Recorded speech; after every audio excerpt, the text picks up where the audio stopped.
Hello दोस्तों, स्वागत है एक बार फिर आप सभी का आपके अपने यूट्यूब चैनल पीएस क्लासेस पर। तो दोस्तों, आज के इस वीडियो लेक्चर में हम क्लास 12 फिजिक्स से बोर्ड एग्जाम के लिए बच्चों कुछ वेरी मोस्ट इंपोर्टेंट क्वेश्चन को सॉल्व करने वाले हैं। दोस्तों, आप लोगों को पता चलूँ कि आज के इस वीडियो लेक्चर में मैं जितने भी आप लोगों को क्वेश्चन बताने वाला हूँ सारे ही बच्चों शॉर्ट क्वेश्चन होंगे और सारे बच्चों बोर्ड एग्जाम के पर्पज से वेरी मोस्ट इंपोर्टेंट होंगे। इसलिए बच्चों एक बार वीडियो लेक्चर को आप पूरा जरूर देखिए। तो चलिए स्टार्ट करते हैं। पहला क्वेश्चन बच्चों स्क्रीन पर है, गतिशीलता को परिभाषित कीजिए। देखिए बच्चों, गतिशीलता को इंग्लिश में कहा जाता है मोबिलिटी। ठीक है, तो गतिशीलता यानी मोबिलिटी को हमको डिफाइन करना है। ठीक है, और ये जो क्वेश्चन है कि बोर्ड एग्जाम में 2015, 17, 19, 23 और 24 तक बच्चों ये पूछा जा चुका है। यानी एग्जाम के पर्पज से बच्चों वेरी मोस्ट इंपोर्टेंट क्वेश्चन है। क्या डेफिनेशन है समझते हैं। देखिए हेडलाइन आएंगे गतिशीलता। क्या देखिए, एकांक वैद्युत क्षेत्र में, एकांक वैद्युत क्षेत्र में, ठीक है, आवेश वाहक होते हैं बच्चों मुक्त इलेक्ट्रॉन, जो फ्री इलेक्ट्रॉन होते हैं किसी कंडक्टर के अंदर। ठीक है, अभी मैं डायग्राम के माध्यम से आपको समझाऊंगा। एकांक वैद्युत क्षेत्र में आवेश वाहक यानी मुक्त इलेक्ट्रॉन के अनुगमन वेग यानी जो ड्रिफ्ट वेलोसिटी होती है, ठीक है, अनुगमन वेग को हम गतिशीलता कहते हैं। इसे म्यू से प्रदर्शित करते हैं। छोटी सी डेफिनेशन है, एक बार फिर से रिपीट करता हूँ। देखिए, एकांक वैद्युत क्षेत्र में आवेश वाहक यानी मुक्त इलेक्ट्रॉन के अनुगमन वेग को गतिशीलता कहते हैं। इसे म्यू से प्रदर्शित करते हैं। ठीक है, फार्मूला होता है इसके गतिशीलता का, म्यू इजिकल टू होता है BD अपॉन ई। BD क्या बच्चों, ये ड्रिफ्ट वेलोसिटी यानी ये क्या है, मुक्त इलेक्ट्रॉनों का अनुगमन वेग है, और ई क्या बच्चों, इलेक्ट्रिक फील्ड है। समझ में आ रहा है आप लोग को मेरी बात। ठीक है, अच्छा अब देखिए इसके डायग्राम के माध्यम से इसकी परिभाषा को समझते हैं। क्या देखिए, मान लीजिए बच्चों हमारे पास ये कोई कंडक्टर है, यानी कोई ये कंडक्टर रोड हमारे पास जिसके अंदर फ्री इलेक्ट्रॉन है। ये ठीक है, मैंने 3 ये फ्री इलेक्ट्रॉन यहाँ पे ये दिखा रखे हैं। ठीक है, देखिए बच्चों, जब हम इस कंडक्टर के सिरों को किसी बैटरी के सिरों से जोड़ेंगे, ठीक है, तो होगा क्या बच्चों, इस कंडक्टर का ये जो पॉजिटिव टर्मिनल है ये वाला सिरा हो जाएगा पॉजिटिव। ठीक है, और इस कंडक्टर का क्योंकि ये बैटरी का नेगेटिव टर्मिनल तो ये वाला सिरा हो जाएगा नेगेटिव। ठीक है, हम जानते हैं जो इलेक्ट्रॉन पर होता है नेगेटिव चार्ज, इलेक्ट्रॉन पर नेगेटिव चार्ज होता है। ठीक है, और ये वाला सिरा भी नेगेटिव है। ठीक, तो ये अब सेम नेचर के चार्ज हो गए। ठीक है, तो ये वाला इस कंडक्टर का ये वाला जो सिरा एक इलेक्ट्रॉन पर फोर्स लगाएगा। ठीक है, और अपने से इसको दूर धकेलेगा, क्योंकि जो सेम चार्ज होते हैं ना, एक जैसे चार्ज यानी एक समान आवेश एक दूसरे को प्रतिकर्षित करते हैं। तो यानी इस कंडक्टर के वाला जो सिरा इलेक्ट्रॉन में फोर्स लगाया तो सारे के सारे जो फ्री इलेक्ट्रॉन होंगे बच्चों इस ओर को चलना शुरू हो जाएंगे। और ये वाला जो सिरा है इसका जो पॉजिटिव सिरा है इस कंडक्टर, क्यों, क्योंकि बैटरी के पॉजिटिव टर्मिनल से जुड़ा हुआ है। तो प्लस माइनस में क्या होता है बच्चों, आकर्षण होता है। यानी ये वाला सिरा इन इलेक्ट्रॉनों को अपनी ओर को आकर्षित करेगा, जबकि ये वाला सिरा इन इलेक्ट्रॉनों को अपनी ओर से प्रतिकर्षित करेगा। ठीक है, तो इस प्रकार से ये जो इलेक्ट्रॉन है बच्चों इस ओर को चलना शुरू हो जाएंगे। ठीक है, अब ये जिस स्पीड से चल रहे हैं बच्चों, इस स्पीड को कहा जाता है बच्चों ड्रिफ्ट वेलोसिटी यानी अनुगमन वेग। यानी इसके अंदर जो इलेक्ट्रॉन जिस वेग से भी जा रहा है उस वेग को हम क्या बोलते हैं, अनुगमन वेग बोलते हैं। समझ में आ रहा है आप लोगों को मेरी बात। ठीक है, क्योंकि बच्चे हमने कंडक्टर के सिरों पर बैटरी लगाई है। ठीक है, तो यहाँ पे क्या होगा बच्चे, इलेक्ट्रिक फील्ड भी होगा। क्या होगा बच्चों, इलेक्ट्रिक फील्ड भी होगा। ठीक है, और डेफिनेशन में ये कहा है कि अगर ये इलेक्ट्रिक फील्ड क्या हो 1 न्यूटन पर कूलाम को, 1 न्यूटन पर कूलाम को, यानी जो ई की वैल्यू कितनी बच्चे 1 हो। ठीक है, तो 1 जब रखेंगे यहाँ पे तो म्यू इजिकल टू का जगह BD आ जाएगा, क्योंकि 1 से भाग करोगे BD को तो BD रहेगा। समझ में आ रहा है। तो इसी की वजह से परिभाषा बनाई गई थी कि एकांक वैद्युत क्षेत्र में ई का नाम क्या मान लो बच्चों, अगर 1 मान लें, ठीक है, तो म्यू इजिकल टू BD नहीं आ जाएगा। ठीक है, तो एकांक वैद्युत क्षेत्र में आवेश वाहक यानी मुक्त इलेक्ट्रॉन के अनुगमन वेग को हम गतिशीलता कहते हैं, म्यू से प्रदर्शित करते हैं। ठीक है, चलिए देखिए अगला क्वेश्चन समझते हैं। देखिए परिभाषा भी आपको क्लियर हो गई होगी। नेक्स्ट क्वेश्चन देखिए आपकी स्क्रीन पर है। क्या देखिए, यही बच्चों बहुत अच्छा सवाल है। क्वेश्चन है, गॉस की प्रमेय के कथन को लिखिए। गॉस की प्रमेय के कथन को लिखिए। ठीक है, अब देखिए ये जो क्वेश्चन है 2016, 18, 20, 22 तथा 23 में पूछा जा चुका है। ठीक है, क्या क्वेश्चन देखिए समझते हैं इसको। हेडलाइन आएंगे गॉस की प्रमेय के अनुसार। ठीक है, क्या देखिए, किसी बंद पृष्ठ से होकर गुजरने वाला कुल वैद्युत फ्लक्स, किसी बंद पृष्ठ से होकर गुजरने वाला कुल वैद्युत फ्लक्स यानी फाई ई, ठीक है, उस पृष्ठ द्वारा घिरे कुल आवेश Q का 1/ε0 गुना होता है। ठीक है, चलिए देखिए डायग्राम के माध्यम से आपको समझाता हूँ। ठीक है, देखिए मान लीजिए हमारे पास ये कोई बंद पृष्ठ है। ठीक है, और ये ऐसा बंद पृष्ठ है बच्चे जैसे कि जैसे फुटबॉल होती है ना, ये चूड़ी जैसा नहीं है, ये 3D स्ट्रक्चर यानी जैसे फुटबॉल होती है। ठीक है, अब उसके सेंटर पर मान लो कोई Q चार्ज रखा है यानी धन आवेश रखा है। ठीक है, और धन आवेश की प्रॉपर्टी होती है कि उससे जो वैद्युत बल्लेखा होती है जो बाहर की ओर को निकलती हैं। ठीक है, क्योंकि प्लस आवेश की बच्ची प्रॉपर्टी होती है, प्लस आवेश जब होता है तो इससे वैद्युत बल्लेखा क्या होती है बच्चों, ये निकल रही होती है इस टाइप से। ठीक है, समझ में आ रहा है। अब इस पृष्ठ को जितनी वैद्युत बल्लेखाएं पार करेंगी, समझ में आ रहा है, तो उनको हम क्या बोलते हैं, वैद्युत फ्लक्स बोलते हैं। क्योंकि वैद्युत फ्लक्स होता है क्या, किसी पृष्ठ के लंबवत गुजरने वाली वैद्युत बल्लेखाओं की माप होती है। ठीक है, यानी ये हमेशा इसके, ये देखिए ये क्या, ये इसके लंबवत तो जा रही है, इस चालक के, कंडक्टर के, यानी ये जो चुंबकीय वैद्युत रेखाएं हैं वो इसके लंबवत निकल के जा रही हैं, तो सारी की सारी सब क्या, ये सभी क्या कहलाएंगे बच्चों, ये वैद्युत फ्लक्स कहलाएंगी। ठीक है, अब ये कितनी वैद्युत बल रेखाएं होंगी, यानी कितना फ्लक्स होगा, तो गॉस ने बताया कि इस चार्ज से 1/ε0 का मल्टीप्लाई करा दीजिए, तो इससे निकलने वाला वैद्युत फ्लक्स निकल जाएगा, यानी इससे निकलने वाली वैद्युत बल रेखाएं निकल जाएंगी। समझ में आप लोग मेरी बात? एक बार फिर से रिपीट कर रहा हूँ बच्चों, गॉस ने यह बताया कि अगर हम किसी चार्ज को किसी सरफेस के अंदर बंद कर दें, किसी पृष्ठ के अंदर हम बंद कर दें, ठीक है, तो इससे निकलने वाली जो कुल वैद्युत बल रेखाएं होंगी या जो कुल चुंबकीय फ्लक्स होगा बच्चों, क्या होगा, वो इस आवेश का 1/ε0 गुना होगा। तो इसका ये इसको जो फार्मूला हो गया।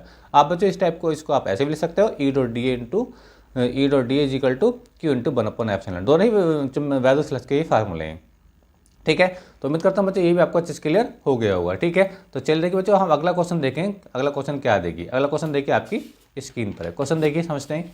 क्वेश्चन है देखिए, संधायित्र किसे कहते हैं, इसके उपयोग भी लिखिए। ये क्वेश्चन देखिए 2018, 19, 20 और 22 तक बच्चों बोर्ड एग्जाम में पूछा जा चुका है, और एग्जाम के पॉइंट ऑफ व्यू से बच्चों very very most important question है। क्या है देखिए, सोल्यूशन समझते हैं। हेड लगा के संधारित्र क्या है, यह किसी भी प्रकार के दो चालकों का ऐसा युग्म होता है। ठीक है, जैसे स्क्रीन पर देख पा रहे हैं, दो समांतर प्लेट संधारित्र हमने बना रखा है कि, तो यह किसी भी प्रकार के दो चालकों का ऐसा युग्म होता है जिन पर एक दूसरे के बराबर किंतु विपरीत प्रकृति का आवेश होता है। ठीक है, यानी इन पर जो चार्ज होगा एक दूसरे के बराबर होगा, लेकिन एक दूसरे के अपोजिट होगा। ठीक है, चलिए, और इनकी एक प्लेट बच्चों पृथ्वी से जुड़ी रहती है। ये देखिए, अब ये जो प्लेट है किससे जुड़ी है, पृथ्वी से जुड़ी है। ठीक है, तो वही कहा गया, देखिए, यह किसी भी प्रकार के दो चालकों का ऐसा युग्म होता है, युग्म मतलब जोड़ा होता है, ठीक है, जिन पर एक दूसरे के बराबर किंतु विपरीत प्रकृति का आवेश होता है, और उनकी एक प्लेट पृथ्वी से जुड़ी रहती है। ठीक है, देखिए डायग्राम के माध्यम से समझाता हूँ। देखिए, ये एक हमने दो चालक ले रखे हैं, ठीक है, यानी दो प्लेटें हैं, और ये एक दूसरे के समांतर रखी हैं। ठीक है, एक पर प्लस क्यू चार्ज है, दूसरे पर माइनस क्यू चार्ज है। एक बात यहाँ पर ध्यान रखने की है,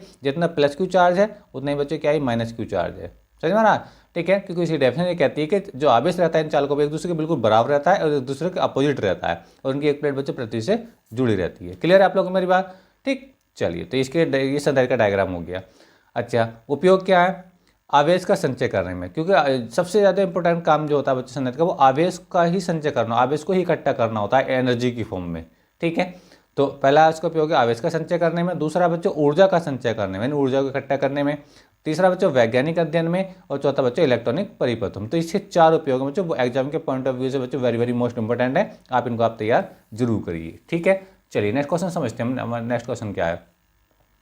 नेक्स्ट क्वेश्चन देखिए स्क्रीन पर है, किरचॉफ के धारा नियम को लिखिए। किरचॉफ के धारा नियम को लिखिए। अब ये क्वेश्चन देखिए 2014, 16, 17, 19, 22 तक के एग्जाम में बच्चे पूछा जा चुका है, यानी बहुत आसान क्वेश्चन है और बहुत ज़्यादा बोर्ड एग्जाम में पूछा जाता है। क्या देखिए, इस नियम के अनुसार क्या है, देखिए, किसी वैद्युत परिपथ की, वैद्युत यानी इलेक्ट्रिक कोई सर्किट है, वैद्युत परिपथ की किसी संधि पर मिलने वाली सभी धाराओं का बीजगणितीय योग शून्य होता है। ठीक है, चलिए देखिए डायग्राम के माध्यम से आपको मैं समझाता हूँ। मान लीजिए बच्चों ये कोई संधि है, ये कोई संधि है O। ठीक है, अब इस संधि की ओर को एक धारा तो ये आ रही है I1, दूसरी धारा आ रही है बच्चों I2 धारा आ रही है। ठीक है, अब संधि से ये दूर जा रही है धारा I3, ये भी धारा दूर जा रही है I4, और ये भी धारा दूर जा रही है I5। ठीक है, समझ में आप लोगों को मेरी बात?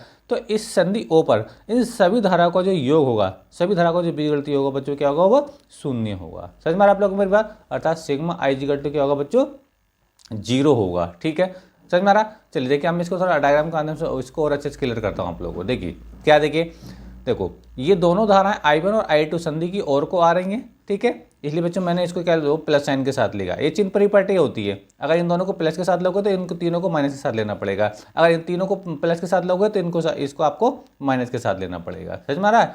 तो हमने क्या कराया कि यहाँ पे I1 और I2 जो संधि की ओर को आ रही हैं, ठीक है, इसको हमने पॉजिटिव माना है, और जो संधि से दूर जा रही हैं तीनों धाराएं, इनको हमने नेगेटिव माना है। ठीक है, और सबका जो जोड़ है बच्चों वो 0 है। क्लियर है आप लोग को मेरी बात? अभी देखो I3, I4, I5 माइनस की हैं, इधर आएंगे तो बच्चे प्लस की हो जाएंगी, इधर आएंगे तो ये प्लस की हो जाएंगी, तो जगह I3 plus I4 plus I5 हो जाएगा। और देखिए ध्यान से देखिए, ये I1 प्लस I2 क्या है, ये संधि की ओर आने वाली धाराएं हैं, और I3, I4, I4 ये संधि से दूर जाने वाली धाराएं, और ये एक दूसरे के बच्चों बिल्कुल बराबर हैं। यानी इस नियम को आप ऐसे भी कह सकते हो, अतः करके संधि की ओर आने वाली धाराओं का योग, ठीक है, संधि से दूर जाने वाली धाराओं के योग के बराबर होता है, जैसे कि आप यहाँ पे इस चीज़ से आप समझ रहे होंगे। ठीक है, तो ये क्वेश्चन बच्चों आपको समझ में आ गया होगा। अच्छा सवाल है, बोर्ड एग्जाम में काफ़ी बार बच्चों ये पूछा जाता है।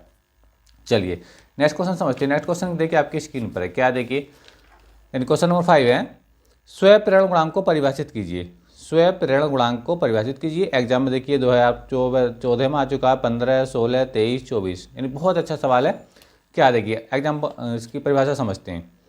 स्वयं प्रेरण गुणांक क्या देखिए, किसी कुंडली का स्वयं प्रेरण गुणांक कुंडली में चुंबकीय फ्लक्स ग्रंथिताओं की संख्या के बराबर होता है जबकि कुंडली में एकांक धारा प्रवाहित हो रही हो। इसका मात्रा क्या होता है बच्चों, हेनरी होता है। जो स्वयं प्रेरण गुणांक है बच्चों, इसका मात्रा क्या होता है बच्चों, हेनरी होता है। याद रखना, कई बार इसे मात्रा भी पूछा जाता है आपसे ऑब्जेक्टिव टाइप क्वेश्चन में।